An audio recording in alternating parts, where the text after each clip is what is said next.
प्रकाश का परावर्तन, reflection of light. क्या होता है? रिफ्लेक्शन ऑफ लाइट, प्रकाश का परावर्तन। तो देखिएगा प्रकाश का परावर्तन किसे कहते हैं, थोड़ा सा चित्र के सहायता से हम लोग क्या करेंगे, समझेंगे। तो मान लीजिएगा यह एक क्या है, यह है पारदर्शी माध्यम का एक कांच है। इस पारदर्शी माध्यम का एक कांच है और इस कांच के एक पृष्ठ पर पॉलिश कर दिया गया है, ठीक है, लाल ऑक्साइड का लेप।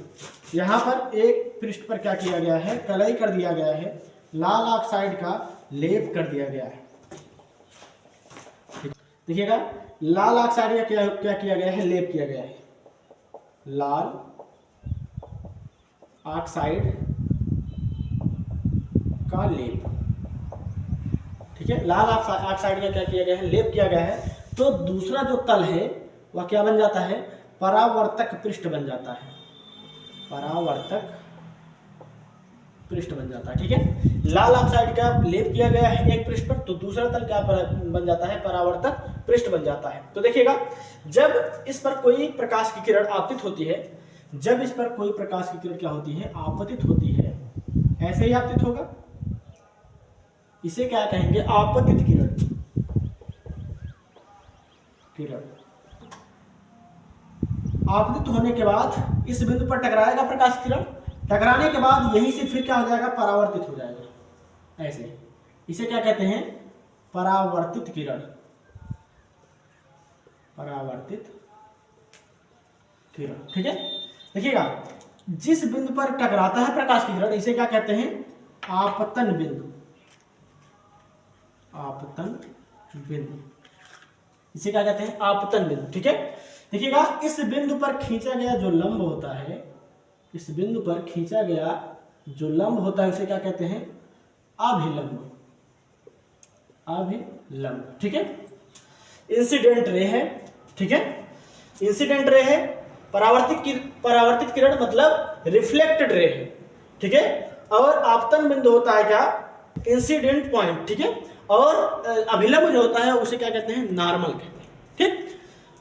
तो प्रकाश का परावर्तन किसे कहते हैं, जब प्रकाश, देखिएगा ये पॉलिश किया हुआ है, ठीक है, लाल ऑक्साइड का लेप किया गया है और ये चिकना तल है। जब प्रकाश किसी पॉलिश और चिकनेदार तल पर आपतित होता है तो चिकनेदार तल से अधिकांश प्रकाश जो होता है वह क्या हो जाता है, उसी माध्यम में वापस लौट जाता है और प्रकाश के चिकनेदार तल से टकराकर वापस लौटने की प्रक्रिया को ही क्या कहते हैं, प्रकाश का परावर्तन कहते हैं। जब प्रकाश किसी पॉलिश व चिकनेदार तल पर आपतित होता है तो उसका अधिकांश भाग चिकनेदार तल से टकराकर वापस लौट जाता है, चिकनेदार तल से टकराकर वापस लौटने की प्रक्रिया को ही क्या कहते हैं, प्रकाश का परावर्तन कहते हैं, ठीक है। तो ये आपतित किरण हो गई, ये परावर्तित किरण हो गया, ये आपतन बिंदु हो गया, ये क्या हो जाएगा, अभिलंब हो जाएगा। अब यहाँ पर थोड़ा सा देखिएगा, आपतित किरण और अभिलंब के बीच बना कोण क्या कहलाता है, आपतन कोण, जिसे आई कहते हैं, इसे क्या कहते हैं, आपतन कोण कहते हैं, ठीक है। उसके बाद देखिएगा परावर्तित किरण और अभिलंब के बीच बना कोण क्या कहलाता है, परावर्तन कोण, जिसे आर कहते हैं, परावर्तन कोण हो जाता है, ठीक है। तो इसकी परिभाषा लिखेंगे, जब प्रकाश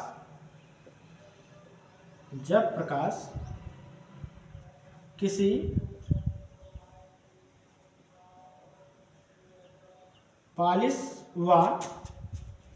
पॉलिश व चिकनेदार तल पर आपतित होता है तो प्रकाश का अधिकांश भाग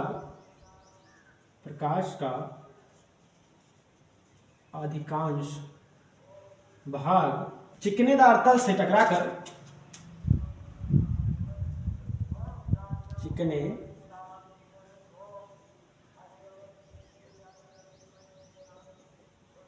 चिकनेदार तल से टकराकर वापस लौट जाता है, चिकनेदार तल से टकराकर वापस लौट जाता है, चिकनेदार तल से टकराकर वापस लौटने की प्रक्रिया चिकनेदार तल से टकराकर वापस लौटने की प्रक्रिया